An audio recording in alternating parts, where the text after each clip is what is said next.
अस्सलाम वालेकुम जी, मैं हूं ज़िया बलोच। सबसे पहले मेरी दुआ है कि आप दुनिया भर में जहां कहीं भी हों खैरियत की बेहतरीन हालत में हों। सामीन, आज के वीलॉग में बहुत कुछ है। एक तो कासिम का दर्द भरा खत है जी, इमरान खान के साहिबजादे कासिम खान का ट्वीट है। पुराने जमाने में खत लिखे जाते थे, लेकिन आजकल ट्वीट किए जाते। उन्होंने अपने वालिद साहब के हवाले से क्या कहा है आपको बताएंगे।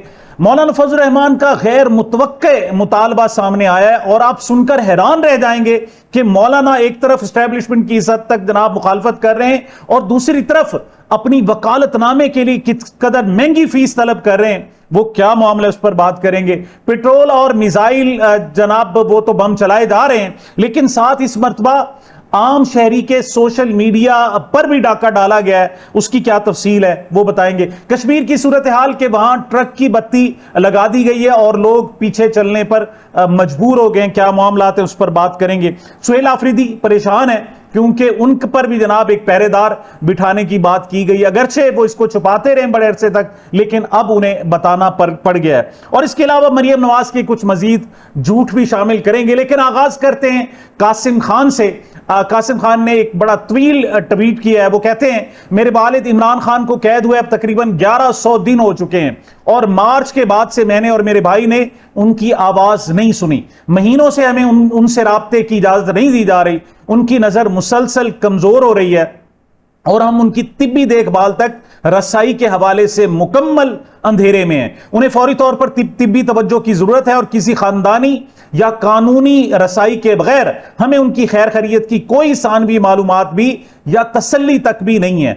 वालिद की पहले से कहीं ज्यादा याद आ रही है। अच्छा, कासिम खान ने बार बार कहा है, वो कहते हैं जनाब मुझे वालिद की बहुत याद आ रही है, बहुत याद आ रही है। वो कहते हैं गुज़श्ता कुछ अरसे से मुझे उनकी कमी पहले से कहीं ज्यादा महसूस हो रही है। दिल चाहता है कि उनसे आम सी बातें करूं, जैसे मेरी क्रिकेट कैसे जा रही है, मैं कौन सी किताबें पढ़ रहा हूं, या आजकल कौन सी नई फिल्में अच्छी हैं। मैं जानता हूं कि पाकिस्तान के अवाम अपने मुंतखब रहनुमा को आजाद देखना चाहते हैं, लेकिन मुझे आज से पहले कहीं ज्यादा अपने वालिद की कमी महसूस हो रही है और मुझे घुटन सी महसूस होती है। कासिम खान कहते हैं, लेकिन यह मामला सिर्फ एक वालिद का नहीं बल्कि पाकिस्तान और उसके मुस्तकबिल का भी है। एक धांधली ज्यादा आमराना तर्ज हुकूमत रखने वाली हुकूमत मुसलसल सियासी मुखालफिन को कुचल रही है, जमहूरी इदारों को कमजोर कर रही है और करोड़ों पाकिस्तानियों से अपने रहनुमा आजादाना तौर पर मुंतखब करने का हक छीन रही है, जबकि अपने नजरियात के इजहार करने वालों को खौफ और हरास का निशाना बना रही है।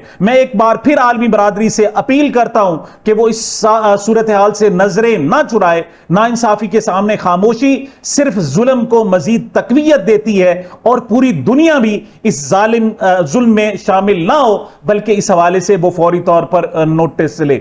जी, रोजाना पेट्रोल मिसाइल गिराया जाता है। पहले पेट्रोल बम गिराए जाते थे, अब पाकिस्तान के अवाम पर रोजाना की बुनियाद पर पेट्रोल बम गिराए जा रहे हैं, मिसाइल गिराए जा रहे हैं। खबर है कि हुकूमत ने पेट्रोलियम मसनूआत की कीमतों में इजाफे का नोटिफिकेशन जारी कर दिया।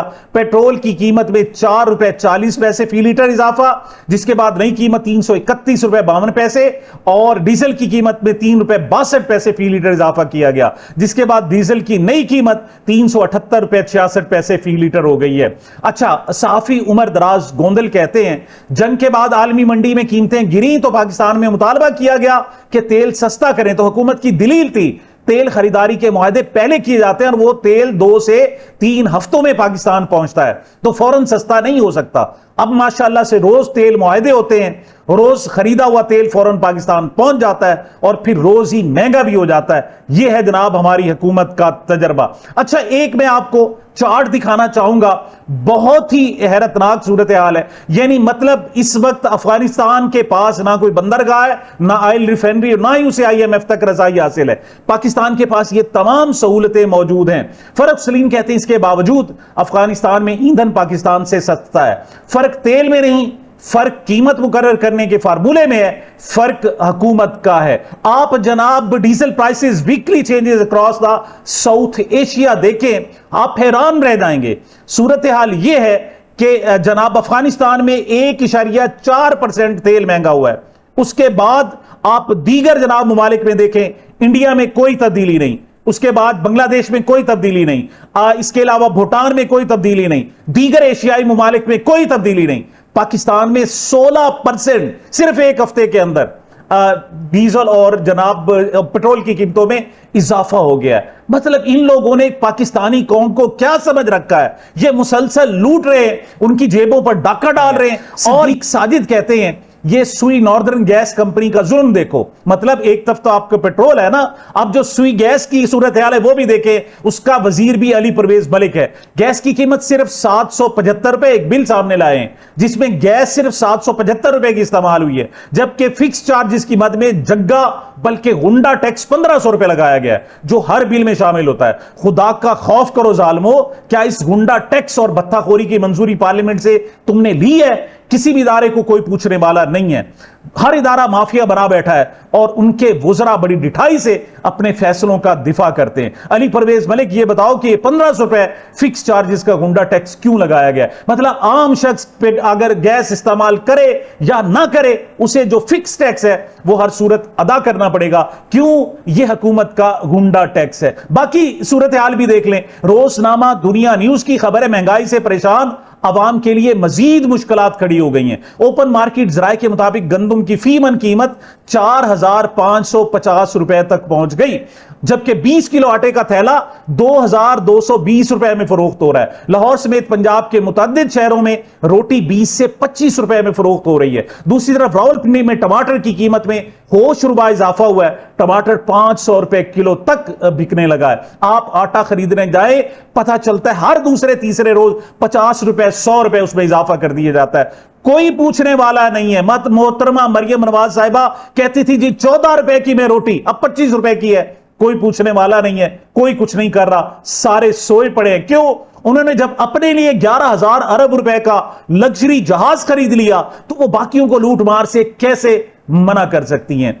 फायजा मुराद कहती हैं कि पाकिस्तान में आजादी इजहार पहले ही वेंटिलेटर पर है, अब शहरियों की प्राइवेसी भी आईसीयू में दाखिल कर दी गई है। मतलब इस वक्त सोशल मीडिया वो है जो लोगों को इंटरटेन करता है, मतलब लोगों को उनकी प्राइवेसी के साथ उनको दुनिया की खबरें भी देता है और साथ उनको इंटरटेन भी करता है। लेकिन उस पर भी इन्होंने कुलाड़ा चला दिया। अब FIA ने मेटा के साथ बराह रास्त राब्ते का नया निजाम कर लिया। मेटा क्या है? उसमें व्हाट्सएप है और आपकी जनाब फेसबुक है। अब वहां पर इस फीस फेसबुक, इंस्टाग्राम और व्हाट्सएप सार्फिन का अकाउंट डेटा, रजिस्ट्रेशन तफसीलात, लॉग इन हिस्ट्री, मवाद हटाने की दरखास्तें और दीगर मालूमात अब पहले के मुकाबले में कहीं ज्यादा तेजी से हासिल की जा सकेंगी। मतलब अब आप एक औरत, एक खातून, एक जनाब आम शख्स अगर कोई मेटा पे, फेसबुक पे कोई जनाब बात लिख देता है और कोई कमेंट कर देता है, इवन लाइक कर देता है, उसको भी छोड़े, कोई मवाद देखता है, अब उस पर भी कदगन होगी, उस तक भी उसके डाटा में पहुंच जाएगा, उसका शनाख्ती कार्ड हासिल किया जाएगा, उसका फोन नंबर, उसकी लोकेशन ट्रेस होगी और फिर उसको भी सजा दी जा सकेगी। यह सहूलत साइबर क्राइम के खिलाफ इस्तेमाल होगी या इख्तलाफ राय रखने वालों के, पाकिस्तानियों, सहाफियों और सियासी कारकुनों की निगरानी और गिरफ्त के लिए? ये सब आप जानते हैं। मतलब गुंडागर्दों से इनको कोई फुर्सत नहीं। हां, पीटीआई का या उनकी जनाब राय से मुख्तलिफ राय रखने वाला कोई शख्स होगा तो वाजिब सजा होगा। बलोचिस्तान की सूरत हाल देख लें जनाब। मस्तोंग में फायरिंग से सेशन जज अब्दुल हकीम काकड़ और उनका सिक्योरिटी गार्ड जां बहक हो गए। जुडिशल मजिस्ट्रेट तारिक लाशारी समेत 2 अफराद शदीद जख्मी हुए। गाड़ी पर हमला वली खान फाटक के करीब हुआ। जज साहबान कोयटा से सेशन कोर्ट मस्तूंग आ रहे थे। अच्छा, हम सुना करते थे जी फलस्तीन में कर्फ्यू लग गया, हम सुना करते थे मकबूजा कश्मीर में कर्फ्यू लग गया, उसके अलावा दुनिया भर में हम कहीं नहीं सुना करते थे। अब सूरत हाल है कि पाकिस्तान की फौज, पाकिस्तान की एस्टेब्लिशमेंट, पाकिस्तान की हुकूमत इस वक्त बेबस हो गए और उन्होंने अब कर्फ्यू लगाना शुरू कर दिया है। महकमा दाखिला बलूचिस्तान ने अमन अमान के पेश नजर जिला मस्तूंग की सब तहसील खडकुचा में ताहुक्म सानी कर्फ्यू नाफिज कर दिया। कर्फ्यू के दौरान आम शहरियों को घरों से बाहर निकलने की इजाजत नहीं। शहरी अमन अमान की सूरत हाल के पेश नजर इंतजामिया के अहकामात पर अमल करें, यह जियो न्यूज में कहा गया। अब ये लोग बाहर निकलेंगे नहीं, खाएंगे कहां से, पिएंगे कहां से? बलूचिस्तान में पानी नहीं है, वहां तो औरतों औरतों को पानी भी दूर से लाना पड़ता है, वो उनको आपने घरों के अंदर बंद कर दिया कि जो शख्स भी अपने घर के बाहर दहलीज पर, सड़क पर निकला, आप उनको गोली मार देंगे। बताएं आप पाकिस्तान के साथ चाहते क्या हैं? पाकिस्तानियों का हशर ऐसा क्यों कर रहे हैं? आपसे दहशतगर्द कंट्रोल नहीं होते, अब आप आम शहरियों के पास आ गए कि आपने अपने घर से बाहर नहीं निकलना, आप घर से बाहर निकले तो आपको गोली मार दी जाएगी। दूसरी तरफ फील्ड मार्शल सैयद आसिम मुनीर कहते हैं बलूचिस्तान पाकिस्तान का फख्र है, अजीब फख्र है जहां पर कर्फ्यू नाफिज कर दिया गया है। यह अजीब पाकिस्तान है जहां उनका गला घोंट दिया गया है। फरमाते हैं ये सूबे बेपनाह कुदरती वसाइल से माला माल है। यही तो इसकी बदकिस्मती है कि यहां वसाइल बहुत ज्यादा है और हर शख्स की नजर बलूचिस्तान के वसाइल पर है, और काश कोई इसके मसाइल भी देखता, इसके मसाइल भी हल करता। फील्ड मार्शल आसिम मुनीर कहते हैं यहां के बाहिम्मत, मेहनती और मुहब्बे वतन अवाम इसका सबसे बड़ा सरमाया है। जी, आप कर्फ्यू लगा देंगे, आप उनको घर से बाहर नहीं निकलने देंगे, तो वो कहां के हिम्मत वाले, कहां के मेहनती और कहां के मुहब्बे वतन रहेंगे? आप ही अपनी अदाओं पे जरा गौर करें। हम अगर अर्ज करेंगे तो शिकायत होगी। जुनैद सलीम ने जनाब बड़ी जबरदस्त अजीब सी बात की है, यकीन करें पहले पहल तो इस पर यकीन ही नहीं आता कि ये मौलाना फजलुर रहमान साहब है जो कह रहे थे जी मुझे तो खैबर पख्तूनख्वा की वज़ारत आला पेश की गई और मैंने इनकार कर दिया कि मैं दूसरों के घोड़ों, वो घोड़े जिसकी लगाम मेरे हाथ में ना उस पर बैठना पसंद नहीं करता। जुनैद सलीम कहते हैं पीटीआई और जेयूआई रहनुमाओं की मुलाकात हुई और उसमें मौलाना फजलुर रहमान ने पीटीआई से अपने भाई के लिए वज़ारत आला मांग ली। मतलब इस वक्त अगर पीटीआई के पास कोई चीज है, बाकी तो सब खत्म कर दी गई। इवन जो वफाक में नेशनल असेंबली में अपोजिशन लीडर है वो भी पख्तूनख्वा का और दूसरे जनाब जमातों से ताल्लुक रखते हैं। इवन महमूद खान अचकज़ई, मतलब वो किसी और जमात से, लेकिन पीटीआई की तरफ से अपोजिशन लीडर है। इसी तरीके से आप सेनेट में चले जाएं, वहां भी अल्लामा राजा नासिर अब्बास का ताल्लुक मजलिस वहदत मुस्लिमीन से है, लेकिन वो पीटीआई की तरफ से अपोजिशन लीडर है। अब वाहिद इनके पास कोई ओहदा रह गया था, वो ये था कि खैबर पख्तूनख्वा में इनकी हुकूमत है। अब जेयूआई ने जनाब मांग लिया, आए आपको रिहा करवाते हैं जनाब, आपके लीडर इमरान खान को रिहाई दिलवाते हैं, लेकिन उसके लिए शर्त ही है कि ये वजारत आला मेरे भाई को दे दें। इस पर पीटीआई वफद हैरान रह गया। मौलाना को कहा गया कि पीटीआई लीडरशिप और अरकान असेंबली इस पर राजी नहीं होंगे, जिस पर मौलाना ने यकीन दहानी कराई कि अगर उन्हें वजारत आला दे दी जाए तो वो ऐसा माहौल बना देंगे कि ना सिर्फ जल्द इलेक्शन कराना पड़ेंगे बल्कि इमरान खान की रिहाई भी मुमकिन होगी। फर्ज करें कि अगर मौलाना को केपी में वजारत आला अगर बिलफर्ज मिल भी गई तो क्या उनका दिमाग घूमा है कि वो फिर अपनी हुकूमत खत्म करेंगे और इस सिस्टम को छेड़ेंगे? बिल्कुल नहीं छेड़ेंगे। लेकिन हैरत है कि जनाब मौलाना फजलुर रहमान साहब ने वजारत आला, मतलब एक शख्स आए आपसे फकीर कोई मदद के लिए, आप उसका कटोरा ही छीन लें। कोई शख्स आपसे आए और कहे जनाब कि मेरी लात है, उसमें जख्म है, आप उसका इलाज करें, आप उसकी लात ही काट दें। मतलब इस हद तक आप जालिम हो जाए कि उन बेचारों के पास जो कुछ है वो भी आप उससे छीनना चाहते हैं। अच्छा, जावेद चौधरी साहब मौलाना को इस हवाले से डिस्कस करते हैं। वो कहते हैं मौलाना फजलुर रहमान जिस उम्र में है, इस उम्र में इंसान की उम्मीदें खत्म हो जाती हैं। वो ब्लड प्रेशर, शुगर के मरीज हैं और शुगर का इंसान के दिमाग पर बहुत असर होता है और एक ऐसा वक्त आता है इंसान गलत चीजों को हकीकत समझ लेता है। मैं पुराना शुगर का मरीज हूं तो मुझे उसका अंदाजा है, क्योंकि शुगर आउट ऑफ कंट्रोल हो जाए तो इंसान एक जगह आकर फिक्स हो जाता है, फंस जाता है। जब इंसान फंस जाता है तो वो इस किस्म की बातें करता है, इस किस्म की हरकतें करता है। मतलब इस वक्त वो कहते हैं कि मौलाना साहब जो अगर इस्टेब्लिशमेंट की मुखालिफ बयानियां अपनाए हुए हैं तो शायद वो सठिया गए, उनका दिमाग जनाब फारिग हो गए दिमाग से, इस वजह से इस किस्म की हरकतें कर रहे हैं। थोड़ी सी कश्मीर की सूरत हाल देखते हैं। ये उमर नजीर कश्मीरी हैं, इन्होंने दरीक ईदगाह रावलाकोट में धरने से खिताब करते हुए कहा कि मुज़ाकरात में पेशरफ्त हुई है, तहरीरी जमानत बाकी है, आइंदा चंद घंटों में सूरत हाल वाज़े हो जाएगी। वादा खिलाफी की कोशिश की गई तो फौरन लॉन्ग मार्च का ऐलान कर सकते हैं, चंद घंटों में चीजें वाज़े होंगी, अवाम तैयार रहें। 23 जुलाई को इन्होंने 7 दिन का टाइम दिया था 23 जुलाई के लिए, और 22 के बाद 23 को इन्होंने ऐलान करना था, लेकिन अब तकरीबन मजीद उसमें 48 घंटे गुजरने के बावजूद अभी तक कश्मीरी लगता ऐसे है कि ट्रक की बत्ती के पीछे हैं और फिलहाल उनके पास कोई ऑप्शन नहीं है। जी, नदीम मलिक और राना सनाउल्लाह के दरमियान बड़ा मुकालमा हुआ जबरदस्त किस्म का। तो नदीम मलिक कहते हैं आपकी आईनी तरमीम में आर्मी चीफ के लिए रिटायरमेंट की उम्र ही नहीं है। तो इस पर राना सनाउल्लाह कहते हैं हाँ, पहले 34 साल थी, लेकिन अब अब नदीम मलिक कहते हैं कि अब तो 20 साल भी अगर कोई आर्मी चीफ रहना चाहे तो रह सकता है। जी वो कहते हैं जी बिल्कुल रह सकता है। मतलब आपने लामुतनाही इख्तियारात दे दिए कि ता जिंदगी ता हयात अपनी आखिरी सांस तक, अपने मरने तक वो जो आर्मी चीफ होगा पाकिस्तान पर मुसल्लत रहेगा और उसे कोई हटा भी नहीं सकेगा। मुनीब फारूक ने कश्मीरियों के हवाले से खबर दी है। वो कहते हैं खबर है कि आजाद कश्मीर में नून लीग रियासती बयानिए के साथ खड़ी है और एक्शन कमेटी को बिल्कुल सपोर्ट नहीं कर रही।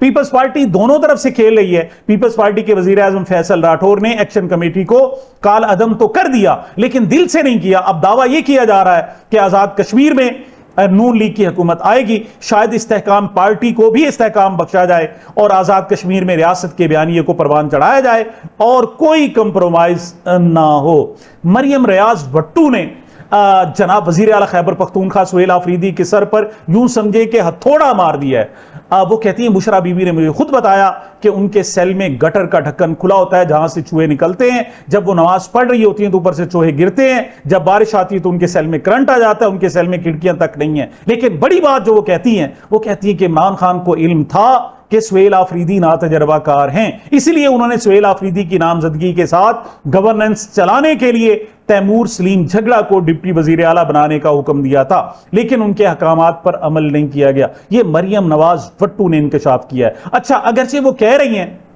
कि जी इस वक्त तैमूर सलीम झगड़ा तो एमपीए भी नहीं बन सके, जी नहीं बन सके क्योंकि फॉर्म 47 चला दिया गया था और उनको जानबूझकर हराया गया था। क्यों? तैमूर सलीम झगड़ा वो शख्स है, वो रहनुमा है जो इकोनॉमी को बेहतरीन अंदाज में जानता है और इमरान खान का मुखलिस भी है, इस वजह से उसको हरा दिया गया। लेकिन अगर मरियम भट्टू दुरुस्त कह रही हैं तो ऐन मुमकिन है, मतलब इनको मुशीर बनाया जा सकता था और उसका जो दर्जा होता वो डिप्टी वजीर आजम के बराबर होता। ये अलामती ओहदे बेशक आइन में नहीं है लेकिन अलामती ओहदे आपने मरकज में भी डिप्टी वजीर आजम बनाया हुआ है तो यहां भी नायब वजीर आला बन सकता था, लेकिन इस बात को छुपाए रखा गया। ये अफसोसनाक है। अब अल्लाह करे इमरान खान इंशाअल्लाह रिहा होंगे, लेकिन वो एक दिन बताएंगे कि क्या वाकई उन्होंने अहकामात ये दिए थे और उनका वाकई अमल दरामद नहीं किया गया और इसको छुपा लिया गया।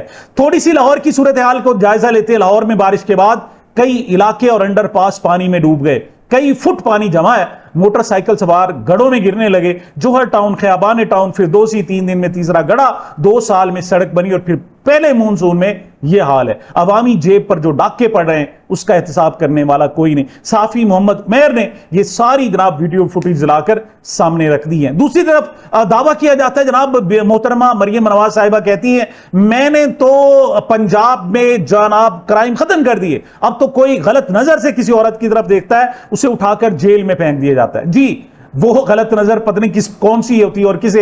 यहां तक अब तक की सूरत हाल तो यह है कि सिर्फ पीटीआई से जो जनाब है और जिसका नजरिया इमरान खान को अच्छी नजर से देखता है उसको उठाकर जेल में फेंक दिया जाता है। तो गैर सरकारी तंजीम साहिल की जो ताजा तरीन रिपोर्ट है वो कहते हैं जनवरी था जून 2026 पंजाब में खातून वजीर आला के बावजूद खवातीन पर तशद्दुद, ज्यादती, कत्ल, जिनसी ज्यादती, सिनफी बुनियाद पर तशद्दुद समेत दीगर जराइम के सबसे ज्यादा 74% यानी 2352 वाकयात हुए। अब आबादी के लिहाज से भी देखा जाए तो पाकिस्तान का 52% है, लेकिन यहां जो जिनसी ज्यादती के जराइम है पंजाब में वो पाकिस्तान का 74% है और बाकी तमाम तीनों सूबे गिलगित बल्तिस्तान, आजाद कश्मीर, इस्लामाबाद में सिर्फ 24% जराइम है। यहां पंजाब में 74% है। सिंध में वो कहते हैं 554, खैबर पख्तूनख्वा 180, बलोचिस्तान 48, इस्लामाबाद 30, आजाद कश्मीर 5 और गिलगित बल्तिस्तान में सिर्फ 3 केस रिपोर्ट हुए। औरतों पर तशद्दुद में टॉप 10 शहरों में से 9 जो है वो पंजाब के हैं। इससे आप अंदाजा लगा लें कि मोहतरमा मरियम नवाज क्या कह रही हैं।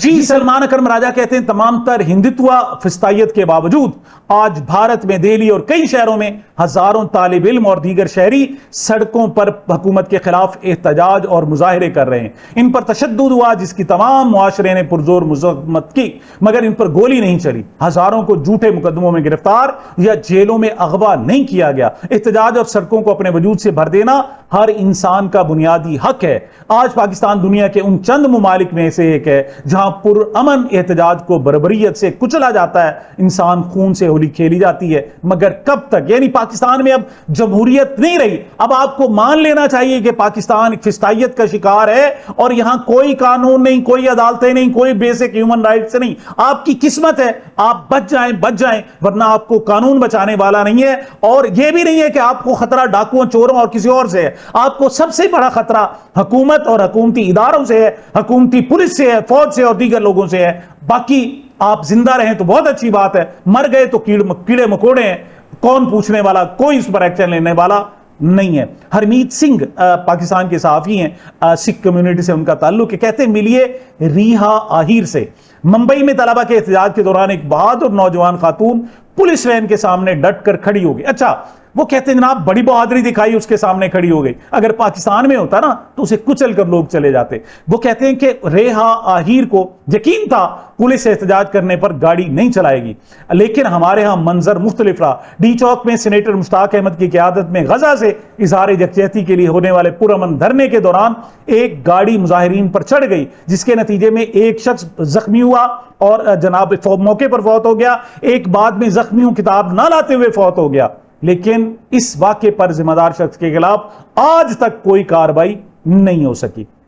मुईद पीरजादा और दूसरी तरफ फहद हुसैन में जनाब बातें चल रही हैं। फहद हुसैन कहते हैं कुदरत का करिश्मा, ऐसे भी लोग हैं जो पाकिस्तान होने का दावा करते हैं मगर हिंदुस्तान का हर मौका पर साथ देते हैं। हवास बाख्ता हो चुके हैं, तवाज़ुन खो बैठे हैं। उनके अल्फाज सुनकर दुख होता है और उनके कलमात पढ़कर एहसास होता है कि मुकम्मल तौर पर बहक चुके हैं। वो कहते नहीं मुझे उनके नाम बताने की जरूरत नहीं, खास तौर पर जो बिरून मुल्क बैठे हुए। साफ जाहिर है उनका जो जनाब इशारा है वो मुईद पीरजादा पर, इमरान रियाज पर, बजात खान और इसी तरीके साबिर शाकिर और दीगर की तरफ है।